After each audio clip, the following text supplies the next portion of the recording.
In any case, is there a mitzvah, is there a commandment to marry? And the answer is that the very first mitzvah in the Torah is the mitzvah of pru'urvu, which is to be fruitful and multiply. And the whole process of marriage is leading to that, to fulfillment of that mitzvah. But even in a situation where it's people are beyond the age of having children, there still is a mitzvah to get married. The Torah says that it's not good for a man to be alone, and he has to for companionship and also for the sake of having a normal existence, he has to try to find to remarry even at a later age in life. There are people, when you hear people sometimes in the 70s or 80s who remarry, it's not let's put it this way, it is in accordance with the Jewish law and the Jewish tradition, and it's an appropriate thing. The mitzvah of marriage, we're going to see, started off with the very first couple that were created, Adam and Chava. And do I have to translate that? Adam and Eve. And there are all kinds of interesting customs that apply to the marriage ceremony, which are related to the way our rabbis describe the marriage of Adam and Chava. Most notably, that we have someone accompanying the bride and the groom down to the Chuppah, because the rabbis say in the Medrash that that Hashem Himself, God, and the angels accompanied Adam down to the Chuppah, and therefore there's a special custom of accompanying the chassan and the kala, bride and the groom, down to the Chuppah. We also actually learn a lot of interesting halachas of minhagim, a lot of customs pertaining to marriage, from the fact that when the Jewish people were given the Torah, the whole concept of the giving of the Torah is compared to a marriage between God and the Jewish people. And there are all kinds of interesting comparisons. The fact the Torah itself that was given to them, the Ten Commandments, the tablets, was like the marriage ring, or that was the object that was given in exchange for the Jews accepting God's proposal of marriage. And according to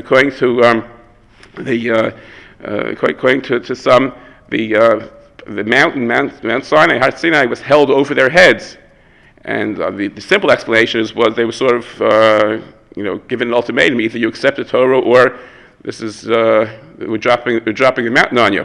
But there are those who say that holding the mountain over them was also a form of a chuppah.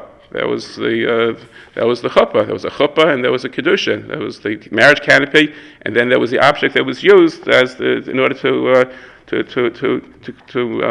effectuate the kedushin, the actual marriage. So we'll talk about all these things.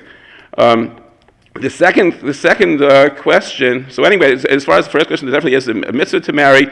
The mitzvah is not only just to have children, but there's a mitzvah for a man and a woman to live together in matrimonial harmony. And when they do that, there's a special sanctity that envelops them, envelops the whole household. And a special kedusha is something which is which we wish every bride and groom that under the chuppah that they should merit this. Now, who may a Jew marry? I saw it in the sheets. Khan provided me with that. There's a whole list of different people that that are forbidden for one to marry. There are all kinds of laws, and this now. If I would go into this now, that would be the end of the lecture. So if you could look and see that, and then obviously there are situations where people who when it comes to if they were married, married in accordance with Jewish law. So then, if the marriage is dissolved, then they have to have a Jewish get, a Jewish bill of divorce, and before they remarry. So that's certainly a very important consideration when one is not allowed to marry a person who was not divorced, who was married but not divorced properly. That's a very contemporary issue. There are many situations like that. I'll tell you just a little interesting story that happened with us many years ago. My wife had a woman, a Russian woman, who was a Jewish woman, who was babysitting, doing some light house cleaning when my wife was teaching. And one day, the woman looked very upset, and my wife asked her what's bothering her. And she said that she's married and she hasn't had children. She thinks maybe it has to do with the fact that she was married in Russia and she never received a proper divorce, and then she remarried over here. So that's which is does not sound like a very promising situation. In any case, some of the local rabbis in Queens, Rabbi Steinberg and others, got involved with the case, and they did some research into her first marriage to see whether it was a valid marriage, whether the ceremony was done properly. Because according to Rav Moshe Feinstein, one of the great halachic authorities of our times, if the original marriage was not valid, so then if she would remarry, without getting an official divorce, it would not be as serious a matter because she was never officially married. Anyway, so where do you start? She came from some little town in Russia, somewhere in the middle of nowhere. How do you start investigating and finding out about the marriage? Somehow, I don't know who was involved with doing the research and the detective work. They found out that the I don't want to call him the rabbi, the clergyman who handled the marriages in that particular town in Russia lived a few miles away from us there in Queens. Lived in Forest Hills, and it's unbelievable how they unearthed this fellow, and they made arrangements then with a rabbi in Forest Hills who knew Russian, and they called this person down, and there were a number of rabbis then that wanted to interview him to find out how he would proceed when he had to perform a marriage. So the man was an elderly man. He wasn't. He was a little confused and a little bit. I don't want to say senile, but he was just not 100%. So it was a delicate job to interview him and to ask him questions. And they made it seem as if they wanted to find out the customs of his hometown, so he wasn't put off by the questions. And it turns out that he was a completely ignorant person. He just knew perhaps a drop more than everyone else there, so he already by default became like the de facto rabbi in town, and he performed all these marriage ceremonies. And they started asking him questions. It was like a script that was made to order, because anything that could be done wrong was done wrong. It was unbelievable. There were no witnesses that were valid. The ring that was used didn't belong to the groom. It was done. I mean, the whole they had all kinds of ceremonies on Shabbos there that involved all kinds of desecration of Shabbos. I mean, everything we asked him, they didn't do it right. He didn't put the ring right. I mean, everything. So at the end of the discussion, it was quite a heartening situation there. From something that looked so bleak, this woman who seemed to have remarried without a proper divorce. Now, according to Rav Moshe, she was never really married. So it was, so according to Rav Moshe, then she would have been allowed to remarry. There are another very famous rabbi who was against that particular ruling, and we went to Rav Moshe Feinstein's son, Rav David Feinstein, asked what to do, and he said that try to find the original husband, get a get from him. And believe it or not, they were able to do that. They found him, he had moved to Israel, he was living in Eretz Israel, and they found they were able to procure a get from him. And then after all this effort, all this unbelievable, divinely orchestrated situation, they finally received the bill of divorce from their husband who was living in Israel. So they told the women, come to the Beis Din, come to the rabbinical court and pick it up. And she never showed up. I don't know. She for months and months she didn't show up for the get until they asked her, why aren't you coming? She said she thought they were going to charge her for it, so she didn't want to come. Eventually she got it. But anyway, the point is that if a marriage is not done properly, so then halachically it's not valid. Okay, now Rabbi Kahn is probably wishing let him just finish that story. Ready to go on? Let's talk about the marriage. So we'll do that. Okay, the role of the shadchan in Jewish law, the matchmaker.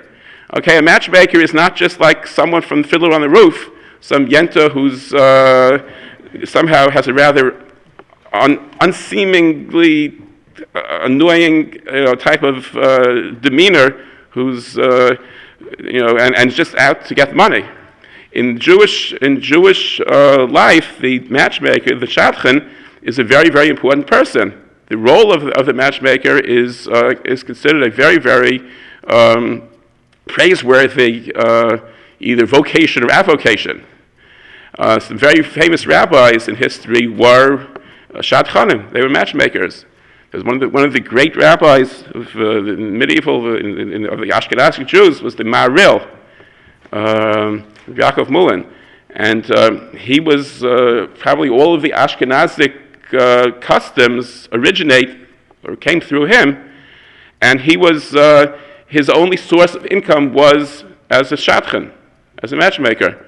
He didn't take any money from his community, and for any of his rabbinic services he didn't take money. But for services as a shadchan, that's where he took money. Because according to the law, a matchmaker is entitled to a fee, and not a small fee. It depends on the particular the going rate in that particular area. But a matchmaker who successfully makes a match is entitled to a fee. And he has the right to take the two sides to a beis din, to a rabbinical court, in order for them to insist, to force the two sides to pay up. Sometimes there were situations where the rabbi who was officiating at the wedding would refuse to officiate at the wedding until both sides paid the shadchan. And one of the great rabbis in the last few hundred years, the Chassam Sofer, used to say that the most kosher money available is money that's given for shadchanis, money that's given for towards a matchmaker. But the role of a matchmaker is a very important one. As a matter of fact, the Maharsha, one of the great commentators on the Gemara, says that when the rabbis say when a person leaves this world, there are certain questions that he has to answer. One of them is were you honest in your business dealings? Did you start time for studying Torah? And one question was asakti b'peri v'rivya. Were you involved with the mitzvah of having children? So the Maharsha explains that it doesn't mean that each individual is asked that question on a personal level, did you have children? But rather he's asked, did you try to promote the mitzvah as a shadchan? So when we think of, sometimes we know of single people that need shidduchim and are looking to get married, helping them is a very, very noble cause, and something that after 120 years we'll be able to answer in the affirmative that we were involved with helping people to find their matches. Okay, this discussion we could spend a whole class on this also. Let's go on. What is the vart and the Aufruf? The vart, a vart sometimes is loosely translated as an engagement party. The truth is that it's in many situations it's probably an accurate description, but it originally comes from a party that was made when the two sides agreed to get married, and they would sign a document called Tana'im, where they would both sides would write there what they were giving towards the bride and the groom, and then they would shake hands, and it was a legally, halachically binding agreement. A vart literally means a word, but you're giving your word. They're giving their word that they didn't go through with the marriage. And it was considered a very, very serious commitment. So much so that the Chaim Voloshin and other great rabbis would say that it's such an important commitment that if people already went through this Tana'im, this agreement, and they signed the document, everything went through, and then something happens, they decide that they don't want to go through with the marriage, it's a very, very serious thing to break. There was some who'd say that it's better to go through with the marriage and then give a divorce rather than break a vart. So because it's such a serious matter, the prevailing custom is that we don't do this until right before the marriage ceremony. in the room, adjacent to the Chuppah before the marriage ceremony, they do the Tana'im then. But somehow everyone likes a party, so the vart still remains in many circles, and many people do have it. So it really just has the value of an engagement party. As long as they're not signing a Tana'im and making an official agreement, so then it's not as serious. Among the Hasidim, they do make a real Tana'im, and it is a real serious matter. But most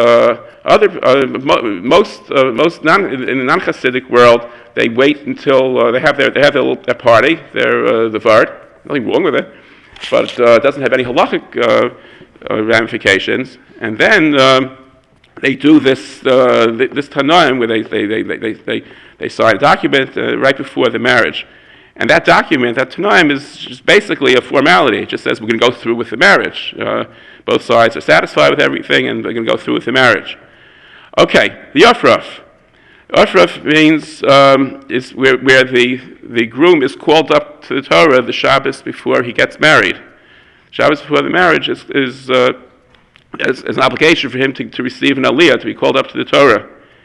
And it's customary then to have some type of a kiddush. They make some type of a party after davening, in the morning in the shul after the services are over.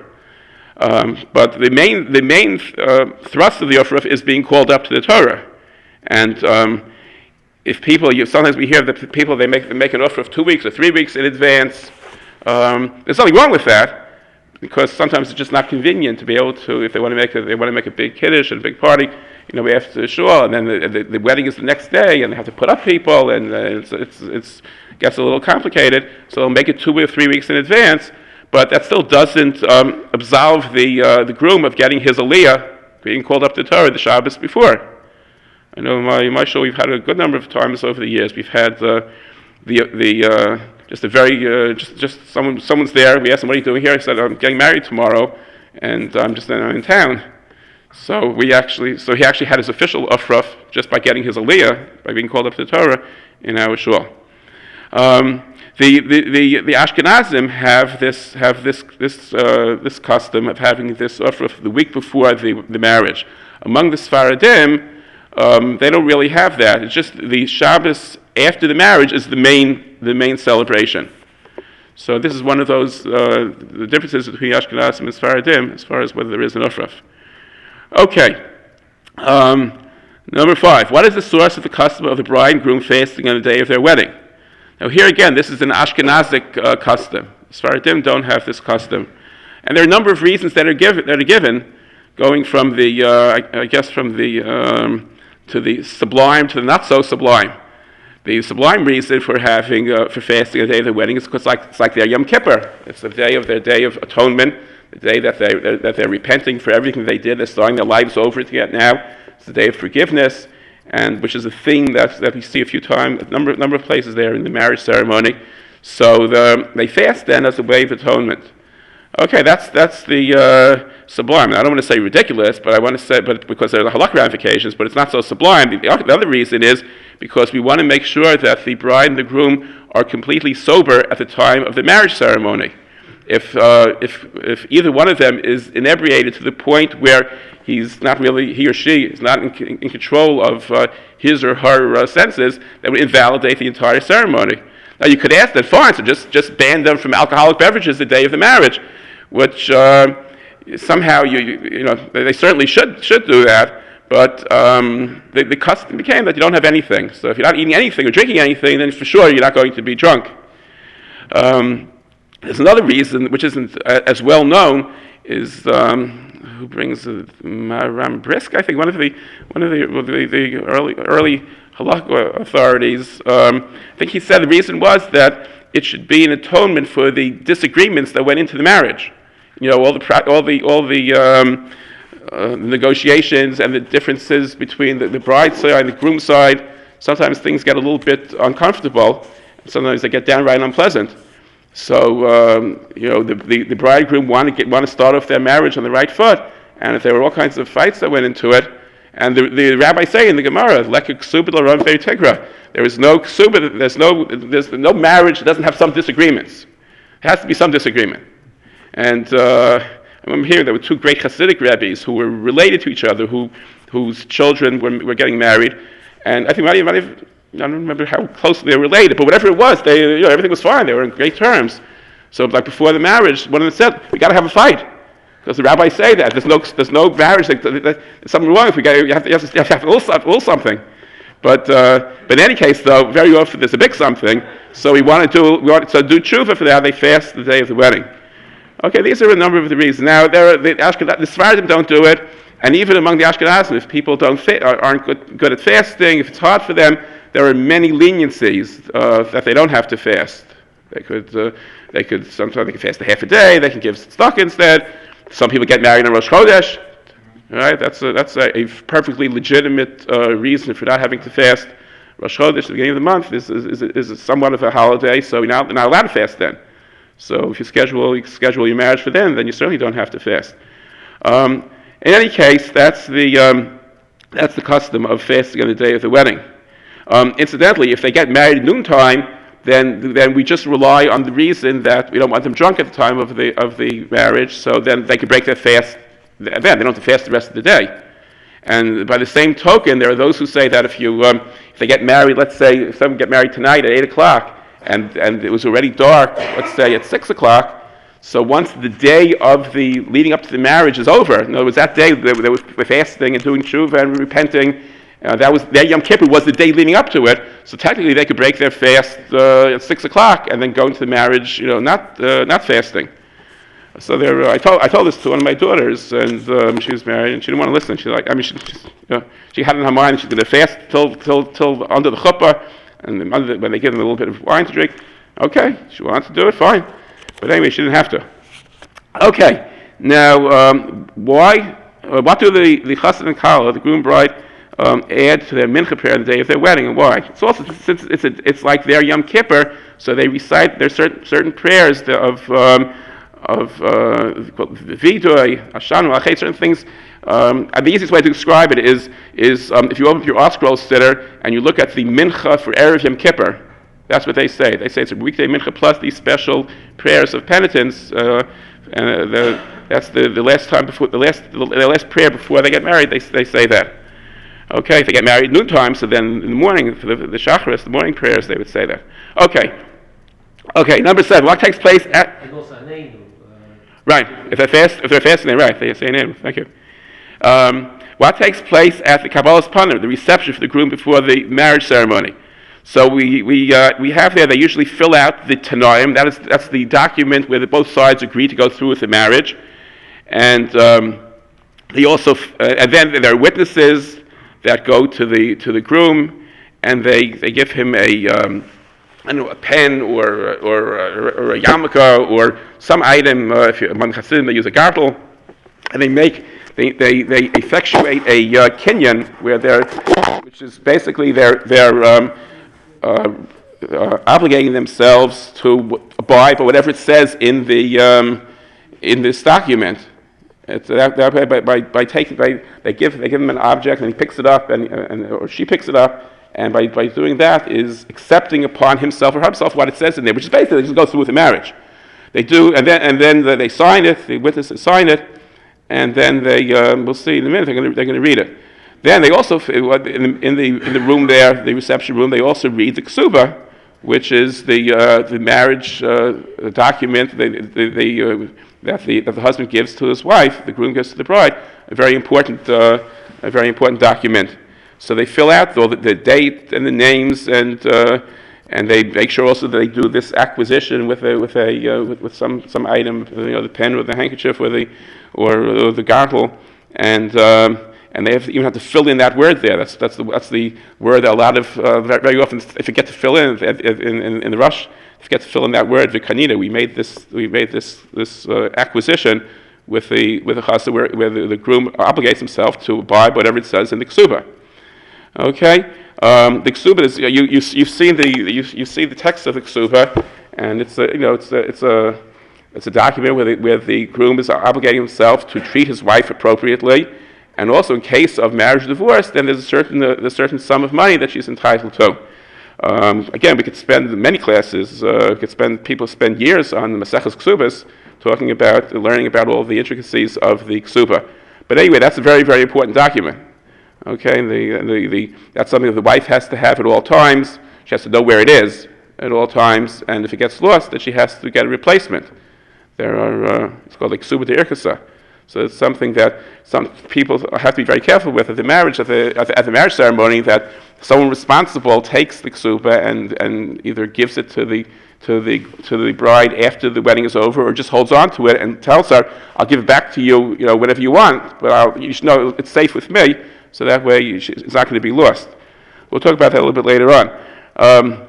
They read the Tana'im in the room there, the reception room. Somebody just gets up and reads the words of this original document, where both sides agree to everything, and then afterwards, a representative of the groom's side and the bride's side, usually the mothers, the two machatenisers, break a plate, and the purpose of breaking the plate is similar to breaking the glass. Probably many people are familiar with that under the canopy, after the ceremony is over, the groom breaks the glass. But over here, they break a plate. And the reason for both is the same, because at a time of great joy, we don't want to forget the destruction of Yerushalayim and the temple. So they break a plate. The question is, why over here a plate? Why over there a glass? There are reasons for that. I'm not going to go into it because I want to get to some more things. Just parenthetically, there was one of the great rabbis in pre-war Europe was Rabbi Meir Simcha, the great Rav of Dvinsk, and when a woman would come to him sometimes with a question, a kashrus question, she had some type of a plate that she wanted to know whether it was kosher. Somehow, let's say it was a dairy plate, and someone put some hot meat on it. So he didn't have the heart to tell her throw it out. So he would tell her, save it for the next child that gets married, and you'll break it there before the chuppah. That was a positive spin on it. Okay, but he told her you can't use it though. You can't use the plate for anything else. Okay, now what is the Bedeken, covering the bride with a veil? This is actually a very important part of the marriage ceremony. And after they break the plate, then in the reception room for the groom, then they accompany the groom to where the bride is in her reception room, and there are the fathers and men accompany the groom there, and then they have a short ceremony which is called the Bedeken, which is where he covers her with a veil. And in some Hasidic communities, the Rabbi, the Rabbi covers her with a veil, and there are different reasons for it. But some say it's just that she should be covered over. She shouldn't see what she's being given as under the chuppah. So she shouldn't. She wants to show that whatever he's giving her, whether it's worth $100, $200, is acceptable to her. That's one reason. But the main reason is because this is a form of chuppah. An important part of the marriage ceremony is there is the kedushin and there's the chuppah, and there's where the groom gives the bride the ring. That's the first part of the ceremony, and then the second and that's only half of the ceremony. In the old days, the groom would give the bride kedushin or erusin, he'd give her the ring, and then when they were very young, when they would get married, probably just bar mitzvah, bas mitzvah, they would go back to their respective homes, and then a year or two later, then they would actually have the next part of the ceremony, which is the chuppah. So we'll talk about that. But in any case, there are two parts of the ceremony. So one of them is chuppah. And according to some interpretation, you saw probably in the sources over here, that putting the veil over the bride is a form of chuppah. That's one of the 7 interpretations of what chuppah is. So even though it comes before he puts the ring on, we're not concerned about that issue. But usually we usually assume that he gives the ring, and then afterwards you have chuppah. Here the chuppah comes first, but that's okay. But anyway, it's an important part of the marriage ceremony. This is one of the forms of chuppah that's done. Okay. Then afterwards, after they do this, then the bride and groom get ready to walk down the aisle to the chuppah. Now, I mentioned before that those who accompany the shoshvinin are those who bring the bride and the groom to the wedding canopy. This was, I told you, when Adam and Chava, when Adam and Eve were married, their marriage ceremony, which took place the day that they were created, God Himself and the angels accompanied them to the chuppah. And exactly who is supposed to do it is a very often a source of major friction between the two sides. Whether it's the father and mother of each one who walks down his or her respective child, or whether the two fathers walk down the groom and the two mothers walk down the bride. This is one of those issues that people have very strong feelings about. Either way is acceptable, and it's really not worth making a big fight over it. We were hearing there was a very famous, very great Rabbi Yaakov Kamenetsky, who. When they would ask him what his custom was, he would say, "My custom is whatever the other side wants." That's the best way to do it. Okay, let's go on. Before walking down to the aisle, in many cases, and sometimes under the chuppah, the kittel, the groom puts on a kittel, which is a white garment. People wear that on Yom Kippur. Some people wear it at the Seder, and after 120 years, the man is buried in this kittel. One of the reasons is, besides that it represents the whiteness and the purity and the fact that he repented, it's also true, a very strong incentive to repenting is to think about the day of death. So this is a way to get the groom to become serious and realize his responsibilities and realize that he has to repent and conduct his life properly from now on. There are some who put ashes on the above a place where he puts his tefillin on his head, also as a sign of mourning for the destruction of the temple. Candles, those who accompany the bridegroom down usually hold candles, and there is some interesting significance to that. To the fact that their souls are being bound together, and it says that the soul of the person is the Ner Hashem Nishmas Adam, that the candle of God is the soul of a person. So there are different allusions to or analogies between the candles and the soul. Okay, the purpose of the chuppah is, again, because one of the important components of the marriage ceremony is the chuppah. Besides putting the ring on her finger, there also has to be a chuppah. They recite brachas under the chuppah. So that's if you ask anybody, what is chuppah, they'll always tell you that's the wedding canopy, which is true. It's just one of the many interpretations. But at a marriage ceremony now, we do the Bedeken, that's covering the bride with the veil. We have them stand under the marriage canopy. Among the Sfaradim, and I think among some of the Jews of Germanic origin, they actually put a talus over. They just drape a talus over the bride and the groom, which is like a real canopy. It's really over them. And then there's a third interpretation of what exactly is chuppah, and that's when after they leave the canopy, they go to a room where they're secluded and they have food there, and that's the third interpretation of chuppah, where the groom takes the bride into his room. Sometimes they even rent they give $1 to the caterer, they rent that room, and they're secluded there, and they have food, and that's the form of chuppah. He's taking her into his domain. Okay.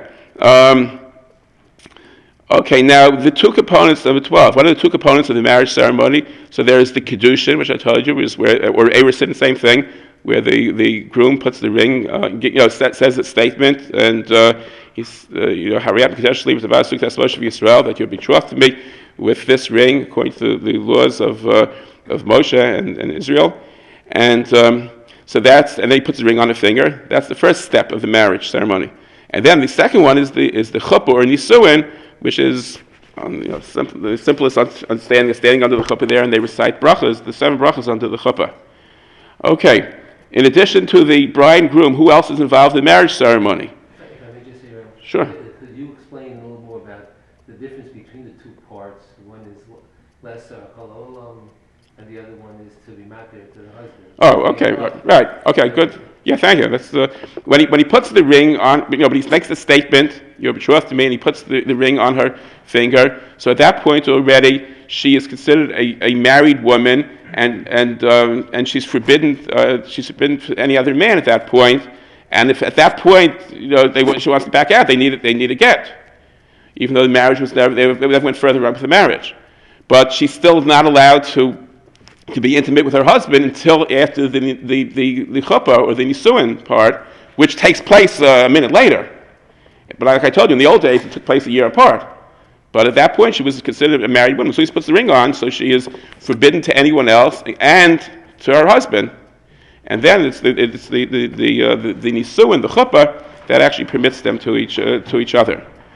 Okay, the various people who officiate there, who are at the marriage ceremony, there's the officiating rabbi, the Masadi Kedushin. There are the witnesses.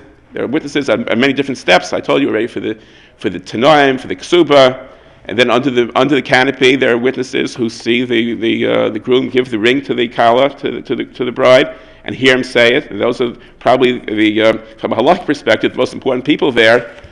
Because they're the ones who actually validate the whole thing by being. There have to be witnesses there, and then there's the person who reads the ksuba, and then afterwards there are those who recite the 7 blessings under the chuppah.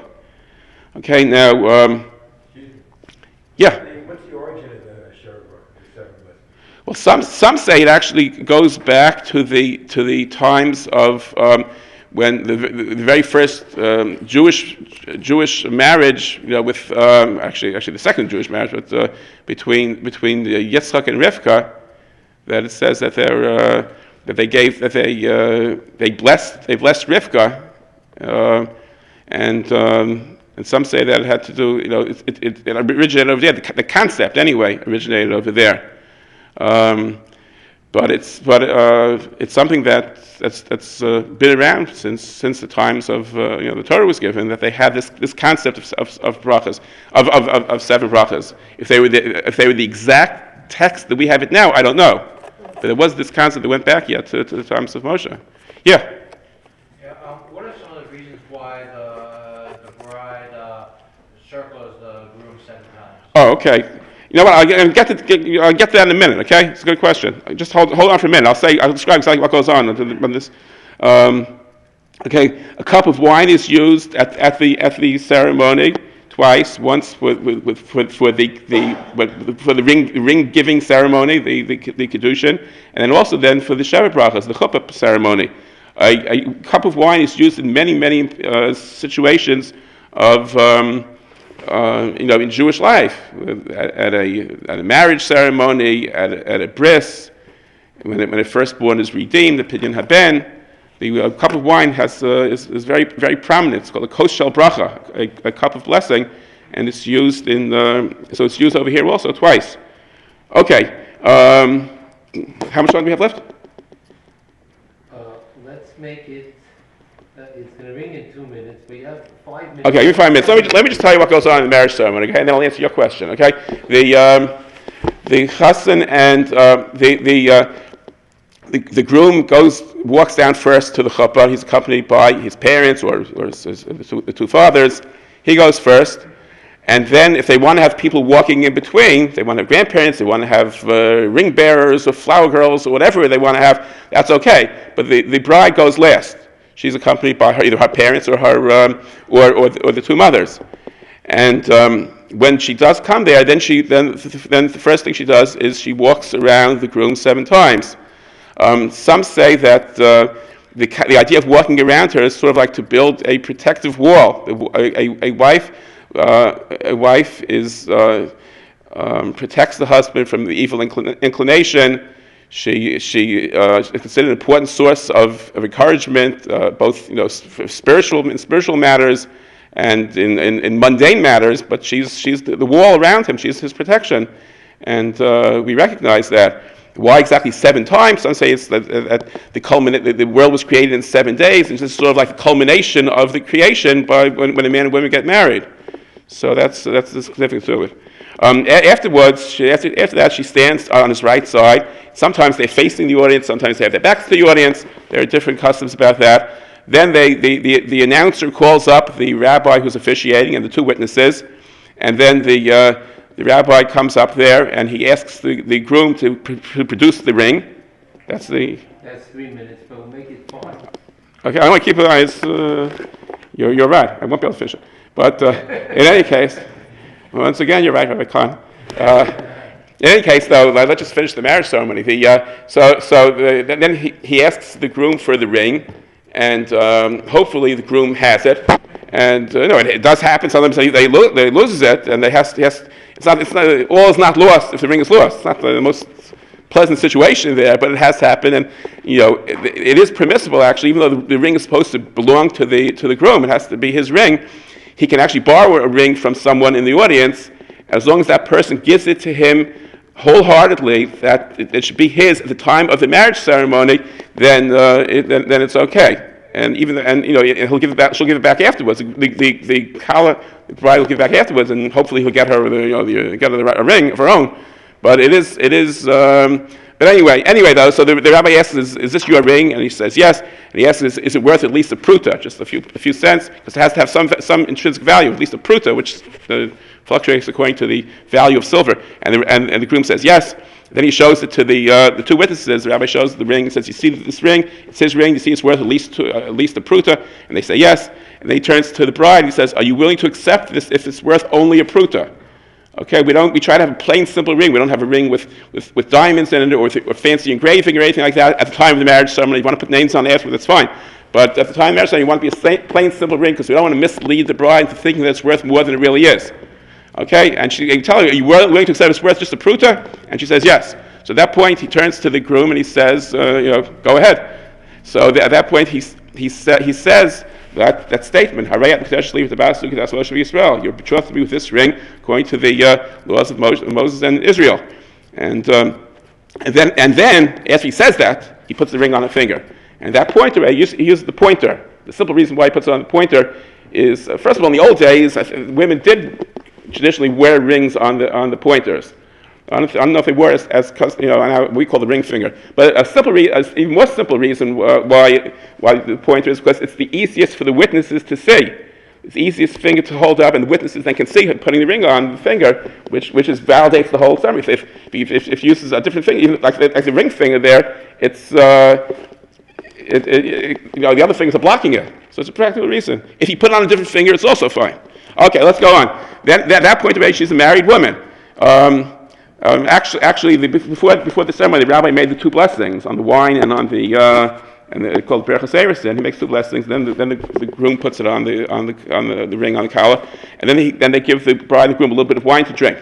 Then they call up another rabbi to read the Ksubah, and as important as the Ksubah is, the reading for the Ksubah is a very mundane reason for reading it. It's basically just to break up the two ceremonies, because we have a cup of wine for the first ceremony and a cup of wine for the second ceremony. You don't just, when you're making two brachas on a cup of wine 2 minutes apart.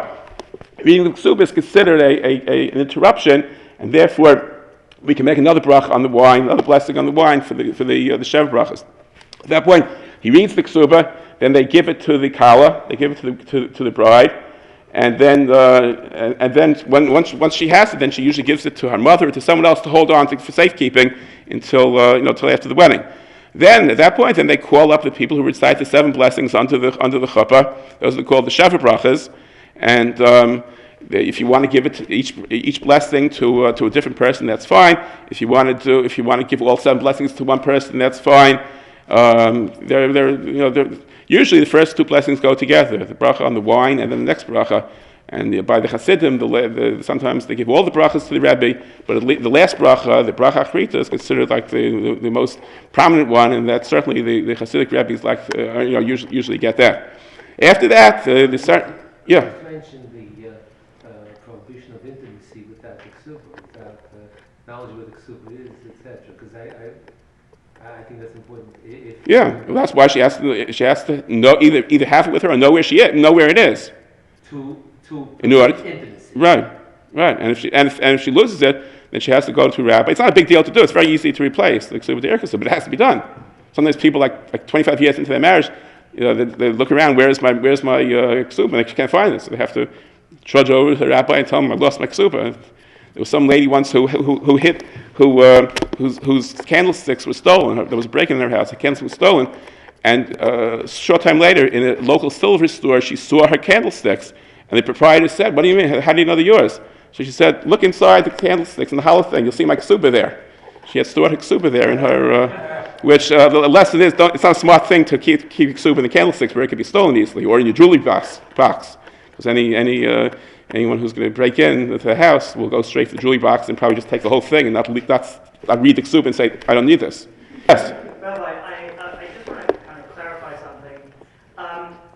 The ksuba itself, while it's important to know where the ksuba is and while it's an important document, that document itself, that's not the document of the marriage. The ring itself is Right. the aspect that the marriage occurred. Right. So if you, while it's important to know where the ksuba is at all times, is this so? I mean, having marital relations without knowing where your ksuba is that really what we're saying right now? Yes. Simply yes. Yeah. It was meant. The ksuba was meant for the benefit of the woman. So that the reason was so that in the times of the rabbis, it was a substantial sum of money, and a man would think twice or three times or four times before he would entertain any thoughts of divorcing his wife because of this tremendous financial obligation. And so the ksuba was meant is definitely for the benefit of the woman, and therefore the rabbis were very strict with that she has to know where the ksuba is. So, while it doesn't effectuate the marriage, but it's an important part. The rabbis were very, very strict about that. Okay? In any case, so after the chuppah is over, they give them again to drink a little bit of wine, and then the groom breaks the glass, which is again to remember the destruction of, the time of tremendous joy. We remember the sorrow of the destruction of the temple. Then afterwards, they go into the people, the band starts playing, and people start dancing, and they lead them to the Yichud room, where they're secluded there for approximately 8 or 9 minutes. There are various interpretations about, and there are various views about how long they should be there, but it's not longer than that. There's food there, and that's an important part of the marriage ceremony. That's according to some, that is Chuppah. And there are witnesses that stand outside. They keep the room so no one else is there. And I'll end off. I had a funny story that happened a number of years ago. They asked me to be one of the witnesses there at the Yichud room. So I was staying there with another rabbi, so I just kind of biding our time till the 8 minutes were up. And about 4 minutes into the Yichud, there's a knock from the other side of the door. I said to him, "This doesn't look too good. I never had this before." I thought, what's it? So I said, "Come out." And the chassan opened the door and he said, "Do we have to, eat bread, wash for the bread, and have bread in the room? Because the caterer had left them, some water and to wash for bread." I said, "No, you don't have to. But because it came out, we have to start over again, because it has to be 8 minutes uninterrupted." Meanwhile, like 3 minutes later, the caterer came down there. He said, "Let's get him out of here. It's time. Got to move the chassan." I said, "Hold on. Something happened here. We need another 4 minutes. Okay, give us another 4 minutes." So he went off grumbling there under his breath there, and but the Yichud went okay. In any case,